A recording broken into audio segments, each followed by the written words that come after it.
नमस्कार दोस्तों, ये कक्षा 10 का हाइट एंड डिस्टेंस यानी ऊंचाई और दूरी का सवाल है जो एग्ज़ाम में आए हुए सवाल हैं बच्चों। चलो इसको हम हल करते हैं। इसको हम रेशो से हल करेंगे, रेशो से यानी अनुपात से हल करेंगे, जिससे आपकी टाइम बचेगी। ठीक है। और आसान भी होता है और टाइम भी बहुत कम लगती है सवाल को हल करने में। ठीक बच्चों, तो सवाल में दिया हुआ है कि एक हवाई जहाज़ एक नदी के ठीक ऊपर उड़ रहा है। वो कितनी ऊंचाई पर उड़ रहा है वो नहीं मालूम है। एक हवाई जहाज एक नदी के ठीक ऊपर उड़ रहा है। नदी के किनारे नदी के दोनों किनारों पर स्थित दो पेड़ों से इस जहाज के द्वारा बनाया गया अवनमन कोण 60 तथा 30 डिग्री। यदि नदी की चौड़ाई 60 मीटर है तो उस समय नदी के ऊपर उड़ रहे जहाज की ऊंचाई ज्ञात कीजिए। सवाल में क्या कह रहा है कि एक हवाई जहाज बच्चों जो एक नदी के ठीक ऊपर उड़ रहा है, नदी के दोनों किनारों पर स्थित दो पेड़ों से इस जहाज के द्वारा बनाए गए अवनमन कोण 60 तथा 30 डिग्री है। ठीक बच्चों, और नदी की चौड़ाई 400 मीटर है तो उस समय नदी के ऊपर उड़ रहे जहाज की ऊंचाई ज्ञात कीजिए। ठीक है, तो पहले हम चित्र बनाते हैं।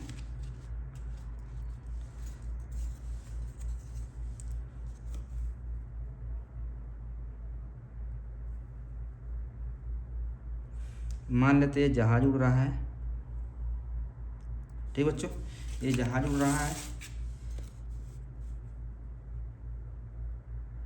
और दो पेड़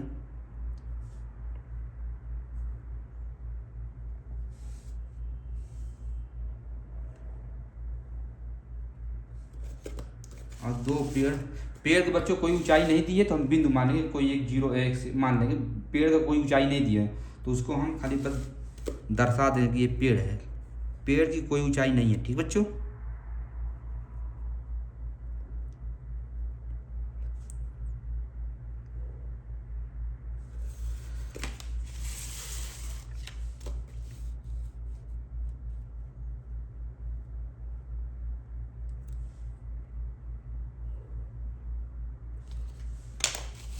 ठीक बच्चों,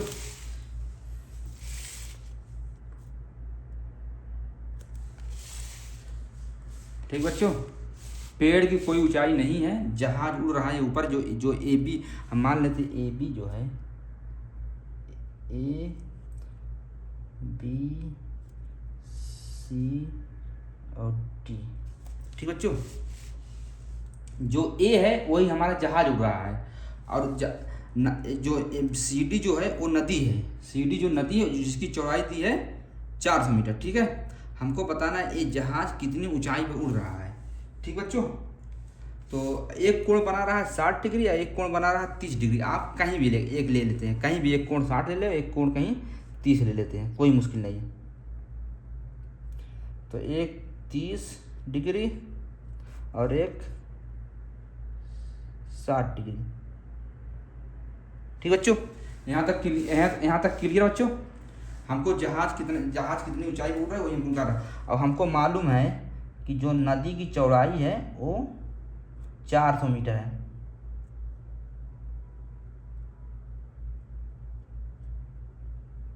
ठीक बच्चों,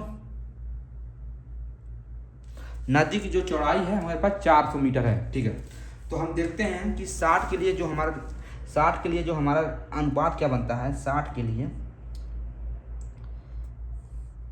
इधर हल लिख देते हैं। तो 60 के लिए हमारा जो अनुपात बनता है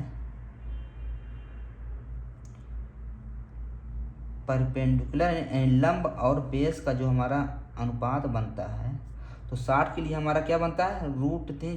लंब होता है √3 और बेस होता है 1। और tan 30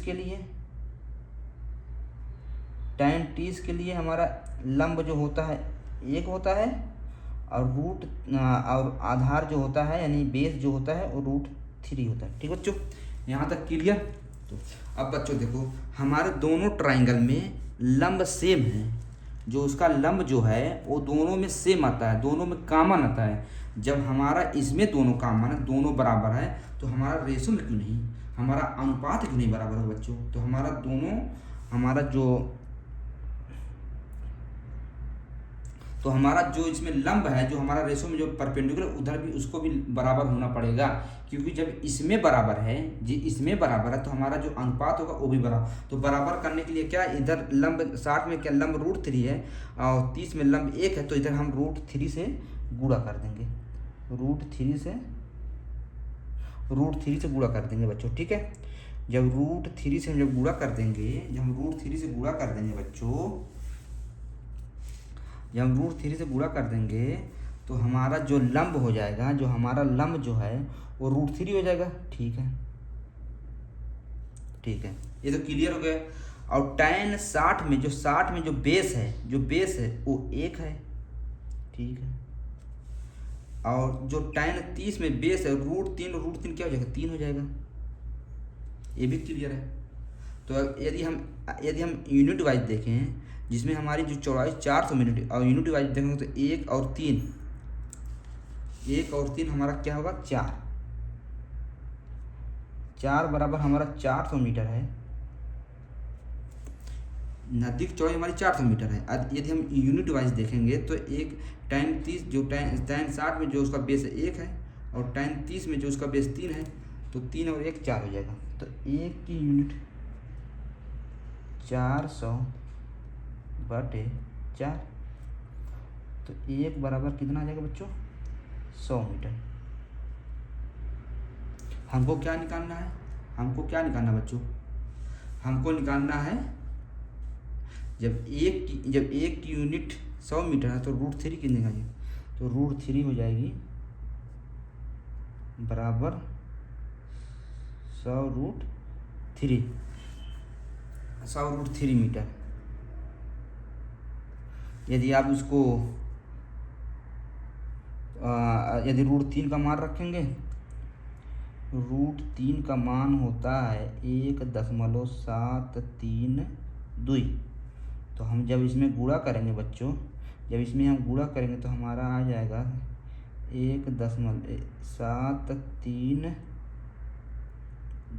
173.2, 173.2 मीटर।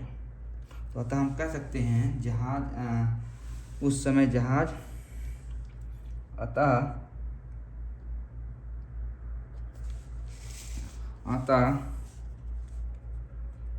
उस समय जहाज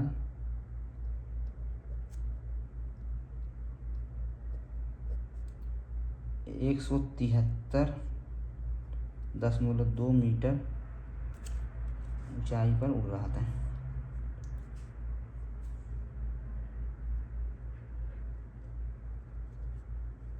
ऊंचाई पर उड़ रहा, ठीक बच्चों, क्लियर, यहाँ तक क्लियर। भाई यदि हम देखो कि tan 60 में उसका बेस होता है 1, ठीक है। tan 30 में देखेंगे तो उसका बेस होता है √3।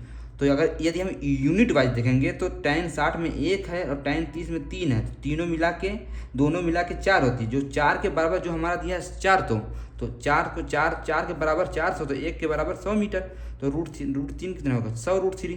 तो √3 का मान होता है 1.732, उसमें गुणा कर देंगे तो हमारा 173.2 मीटर आ जाएगा। ठीक बच्चों, क्लियर यहाँ तक, ठीक है। एक बच्चों है कि 180 मीटर ऊंचे किसी टावर के शीर्ष से उसके दोनों ओर स्थित दो वस्तुओं के अवनमन कोण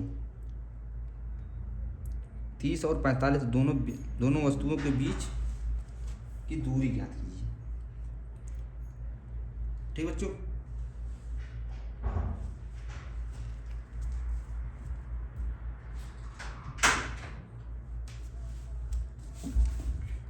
सवाल क्या कह रहा है बच्चों, सवाल कह रहा है कि 180 मीटर ऊंचे किसी टावर के शीर्ष से इसके दोनों ओर स्थित दो वस्तुओं के अवनमन कोण 30 तथा 45 डिग्री तक इन दोनों वस्तुओं के बीच की दूरी ज्ञात कीजिए। वही सवाल सेम वैसा ही फिगर बनेगा इसमें।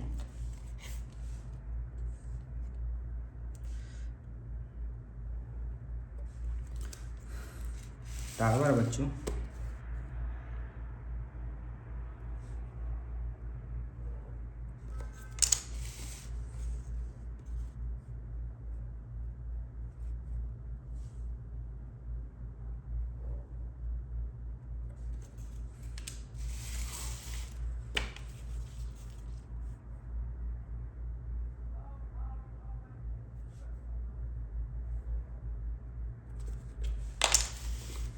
ठीक बच्चों, टावर है। टावर जो है मान लेते हैं ए बी, सी और डी। इसमें जो हमको दिया हुआ है टावर की जो ऊंचाई है हमको दिया हुआ है, टावर की ऊंचाई दिया हमको है 180 मीटर। ठीक बच्चों, ठीक है। एक कोण बनता है 30 डिग्री,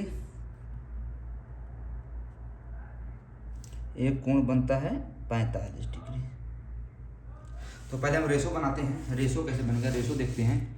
रेशो क्या बनता है, तो tan 45 के लिए 30 का जो बनेगा, तो 30 के लिए जो बनेगा बच्चों,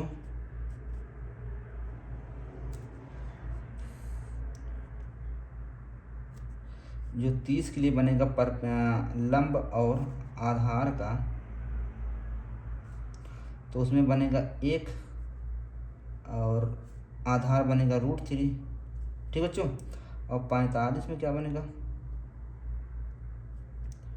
45 डिग्री में 1 लंबी बनेगा और 1 आधार भी बनेगा। ठीक है, तो दोनों तरफ तो लंब बराबर है, दोनों तरफ तो लंब बराबर है। ठीक है, और उसका आधार, उसका जो आधार है tan 30 में आधार हमारा बन रहा है √3। ठीक है, और tan 45 में आधार बन रहा है 1। ठीक है, तो हमको 1 की वैल्यू दी हुई है, 1 की वैल्यू जो दी है, लंब जो हमारा 1 यूनिट है, तो 1 बराबर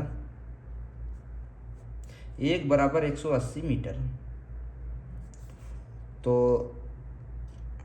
अभी यूनिट है, tan 45 के लिए आधार 1 है और tan 30 के लिए आधार √3 है, तो 3 और √3 और +1 तो हो जाएगा √3 + 1 बराबर 180 बराबर 180 √3 + 1। यही बच्चों हमारा गुणा, क्योंकि जब एक यूनिट का रिप्रेजेंट कर रहा है 180 को, तो √3 + 1 करेगा 180, गुणा कर देंगे, बस एक हमारा आंसर है। बस दोनों वस्तुओं के बीच की दूरी जो है, दोनों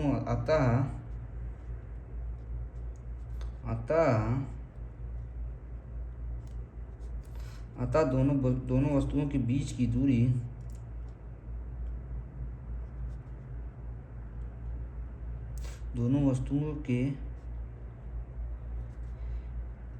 बीच की दूरी दूरी 180 √3 + 1 मीटर है।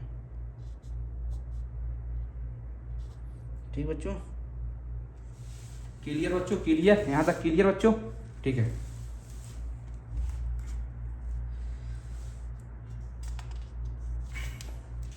बच्चों एक सवाल है,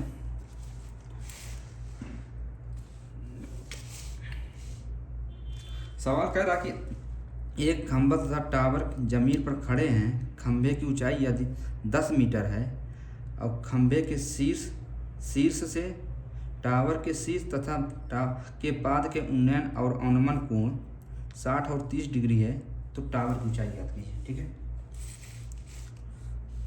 सवाल देखते हैं बच्चों। एक टावर है,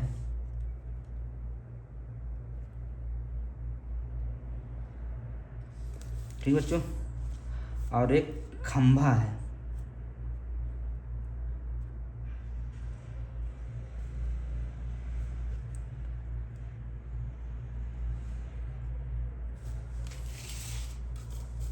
खंभा जो कि 10 मीटर ऊंचा है।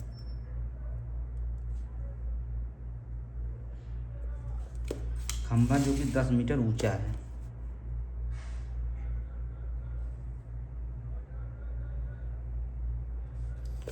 ठीक बच्चों, खंभा जो कि 10 मीटर ऊंचा है। ठीक है,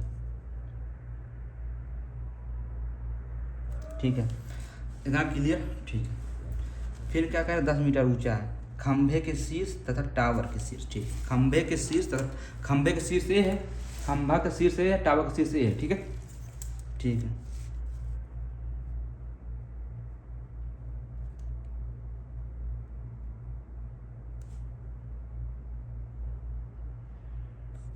खंभे के शीर्ष तथा टावर के शीर्ष का, टावर के शीर्ष यानी उन्नयन कोण, एंगल ऑफ एलिवेशन बढ़ रहा है। ठीक है,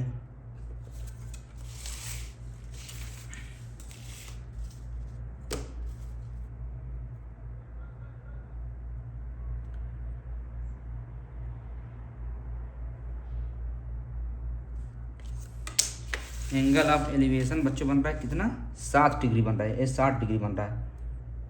ठीक है,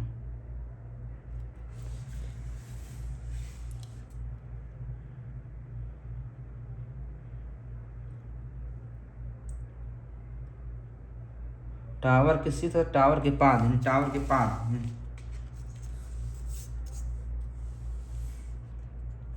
खंभे के शीर्ष और टावर के शीर्ष तथा पाद, यानी एक शीर्ष जो है, जो पाद है वो टावर का ही पाद है, यानी आधार है।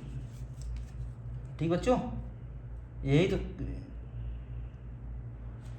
तो मेन बच्चों मुश्किल होता है कि क्या क्या कह रहा सवाल में, यही तो बनाना मुश्किल होता है बच्चों।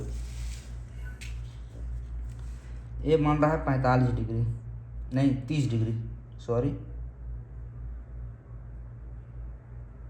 ठीक है, ठीक बच्चों, यही बनाना है। यदि ये 30 डिग्री तो ये भी 30 डिग्री है, उसका कोई मुश्किल नहीं है। ठीक बच्चों, A B C D E. ठीक है, तो हम पहले रेशो बनाते हैं, रेशो बना लेते हैं। रेशो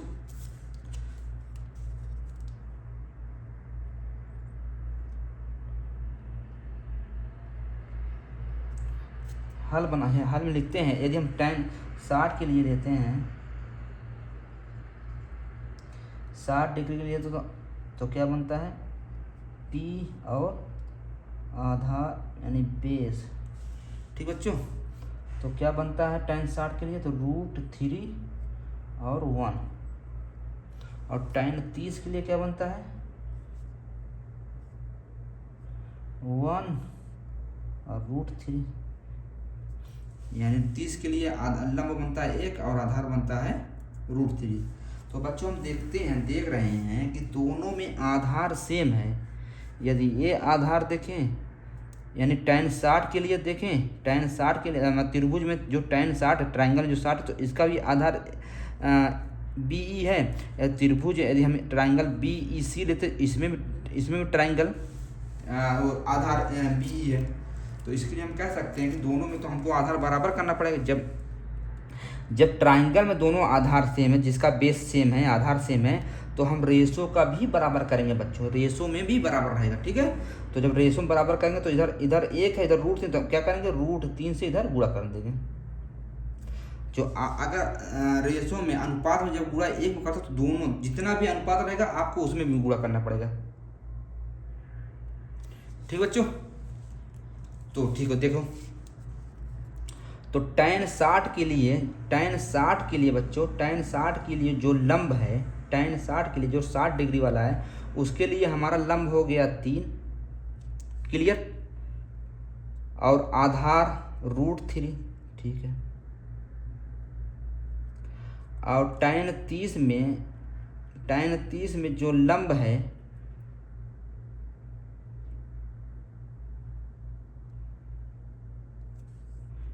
tan 30 में जो लंब है वो 1 है, और आधार रूट 3। ठीक बच्चों, क्लियर क्लियर क्लियर। अब बच्चों देखो क्या करेंगे। अब देखो इधर 10 मीटर, तो एक जब अगर ये 10 मीटर है तो ये भी 10 ही मीटर है, यानी एक बराबर है 10 मीटर के, एक बराबर है 10 मीटर के। भाई जब जब ये 10 मीटर है तो उतनी ही दूरी तो ये भी होगी बच्चों ना, उतनी ही दूरी होगी ना बच्चों। यानी अगर ये 10 मीटर है और और इसमें यूनिट वाइज एक है, तो जब जब ये 10 मीटर तो एक बराबर 10 मीटर, क्योंकि ये भी 10 ही मीटर होगा, ये भी 10 मीटर के बराबर करेगा। तो यानी यूनिट वाइज में तो एक एक है, बाकी मीटर में देखो तो ये 10 मीटर है। ठीक बच्चों,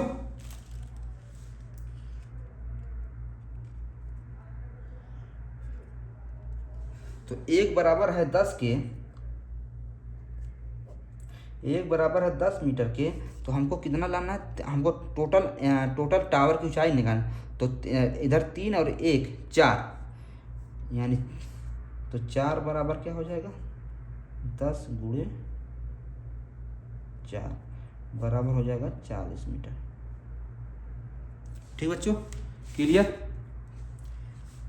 एक जो हो 10 के बराबर कर रहा है, एक बराबर 10, एक बराबर 10, तो हमको टावर की ऊंचाई निकालना था बच्चों। टावर की ऊंचाई जो जो यूनिट वाइज में है 3 और 1, तो 3 और 1 टोटल कितना हो जाएगा 4। तो जब एक बराबर 10 और 4 बराबर 40 मीटर। ठीक बच्चों, क्लियर। तो अतः कह सकते हैं हम अतः टावर की ऊंचाई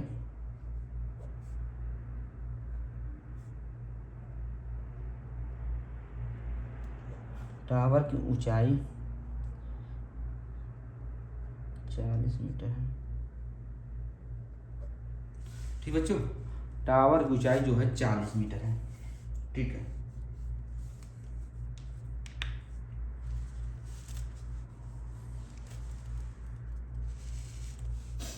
अब एक सवाल बच्चों और है।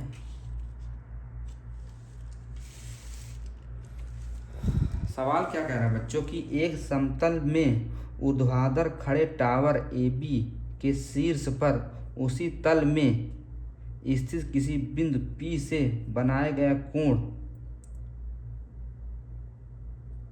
गया उन्नयन कोण 60 डिग्री है, और दूसरा बिंदु जो Q जो P से 10 मीटर ऊंचाई पर है स्थित टावर के पाद के साथ बनाया गया अनुमान कोण 30 डिग्री। ठीक है, चलो पहले देखते हैं, पहले सवाल करते हैं, टावर पहले बनाते हैं। ठीक है,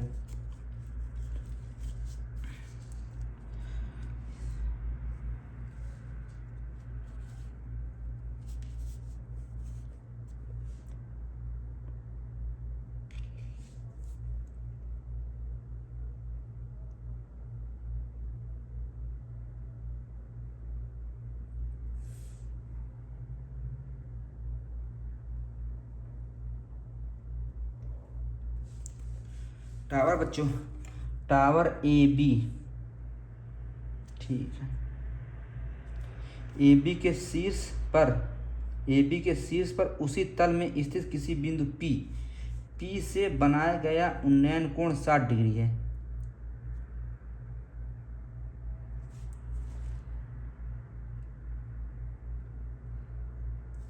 दूसरा बिंदु Q जो, ठीक है बच्चों,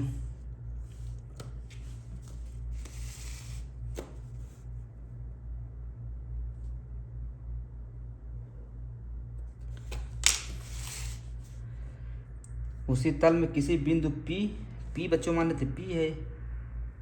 ठीक है, बिंदु P पे बनाया गया उन्नयन कोण 60 डिग्री, जो दूसरा बिंदु Q जो 10 मीटर ऊंचाई पर है, जो 10 मीटर की ऊंचाई पर है।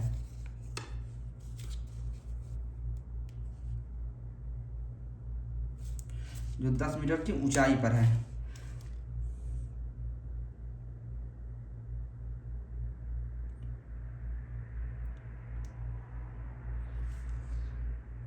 एक दूसरा बिंदु Q जो बिंदु P से 10 मीटर ऊंचाई पर स्थित है।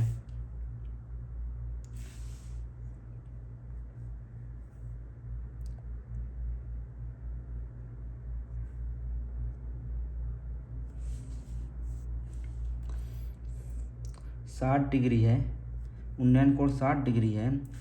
ए बी के शीर्ष तथा उसी तल में स्थित बिंदु पी पे बनाए गए उन्नयन कोण ये 60 डिग्री बच्चों है।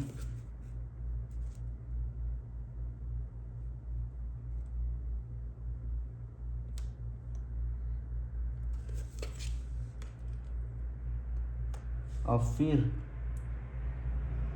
10 मीटर ऊंचाई पर स्थित टावर के पाद के साथ बनाया गया कोण 30 डिग्री। तो ऊंचाई ज्ञात, टावर की ऊंचाई ज्ञात कीजिए।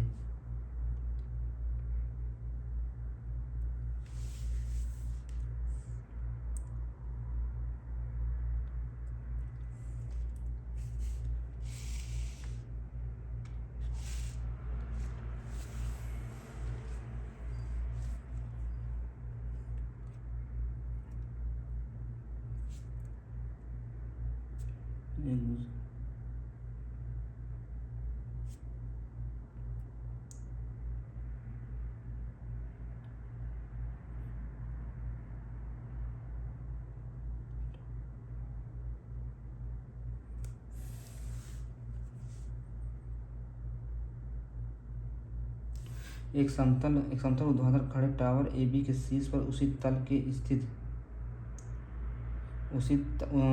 में स्थित किसी बिंदु P से बनाया गया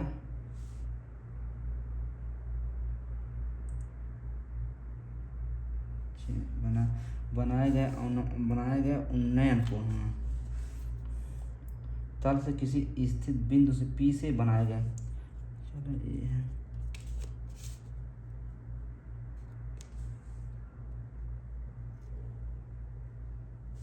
ठीक बच्चों, बनाया गया कोण 60 डिग्री है। ठीक है, 60 डिग्री है। एक दूसरा बिंदु क्यों जो बिंदु P से 10 मीटर ऊंचाई पर स्थित है टावर के पाद। अब टावर के पाद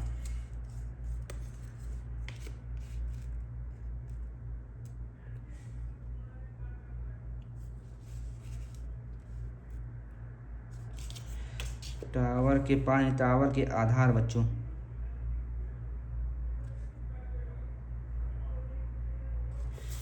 ठीक बच्चों, टावर के आधार पाद जो कि 10 मीटर इधर है, ये 10 मीटर को रिप्रेजेंट कर रहा है, 10 मीटर है। ठीक है, ये है 30 डिग्री। ठीक है, ठीक बच्चों, क्लियर बच्चों, क्लियर।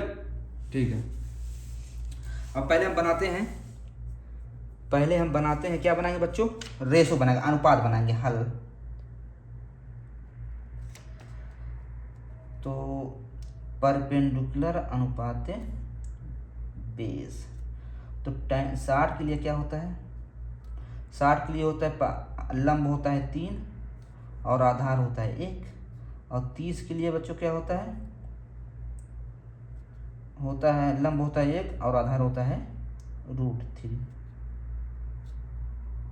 ठीक बच्चों, तो बच्चों देखो इसमें हम पहले हमारा काम क्या होता, कौन चीज कॉमन होता है, कॉमन क्या हो रहा है, कॉमन क्या पड़ रहा है। तो इसमें देखो उभयनिष्ठ इसका tan 60 जो जिसमें जो त्रिभुज का जो ट्राइंगल 60 है, इसमें भी आधार आकार BP है, और जो त्रिभुज जो 30 डिग्री बना रहा है इसमें भी आधार BP है। तो हमारा काम क्या होगा, दोनों आधार को बराबर, जब इधर आधार बराबर है तो रेशो में भी, अनुपात में भी हम आधार को बराबर करेंगे। तो इधर हम √3 से हम गुणा कर देंगे, इधर भी √3 से गुणा कर देंगे। ठीक है, तो tan 60 के लिए जो लंब हो जाएगा हमारा वो 3 हो जाएगा। क्लियर बच्चों, क्लियर। ठीक, और आधार √3 हो जाएगा। ठीक बच्चों, ठीक है, और लंब के लिए tan 30 में लंब के लिए हमारा 1 हो जाएगा। तो 1 बराबर 1 जो हमारा रिप्रेजेंट जो लंब tan 30 के लिए जो 30 है उसके लिए हमारा लंब 1 है, जो कि 1 बराबर हमारा है 10। तो 3 बराबर क्या होगा बच्चों, तो 3 बराबर हो जाएगा हमारा 10 गुणे 3 बराबर हो जाएगा 30 मीटर। क्लियर भाई बच्चों, जब हमारा इसमें आधार बराबर है तो हम अनुपात में भी रेशो बराबर करेंगे, अनुपात भी बराबर करेंगे ना, नहीं तो गलत हो जाएगा सवाल ना। जब इधर हमारा आधार बराबर है तो हमारा इसको भी बराबर करेंगे। तो 60 के लिए हमारा इसमें पहले लंब था √3 और आधार था 1। tan 30 में लंब है 1 और आधार है √3। तो जब इधर आधार बराबर है तो जब इसमें हम √3 से गुणा करेंगे, जब 1 में करेंगे तो दोनों अनुपात में गुणा करेंगे। तो √3 में जब 1 से गुणा करेंगे तो √3 हो जाएगा, और √3 में √3 से गुणा करेंगे 3 हो जाएगा। तो जिसके लिए हमें 60 वाले में जो लंब है वो 3 हो जाएगा, आधार √3 है। और tan 30 में जो 30 वाला है उसके लिए लंब 1 है, जो कि 1 जो 10 के बराबर है, जो 1 जो 10 के लिए रिप्रेजेंट कर रहा है। ठीक है, तो 1 बराबर 10 और 3 बराबर 30 मीटर। तो अतः हम कह सकते हैं कि टावर की ऊंचाई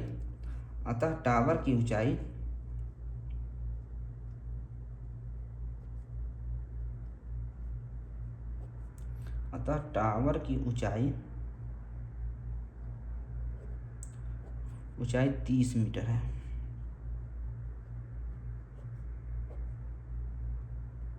ठीक बच्चों, क्लियर? यहाँ तक क्लियर बच्चों? यहाँ तक क्लियर? ठीक।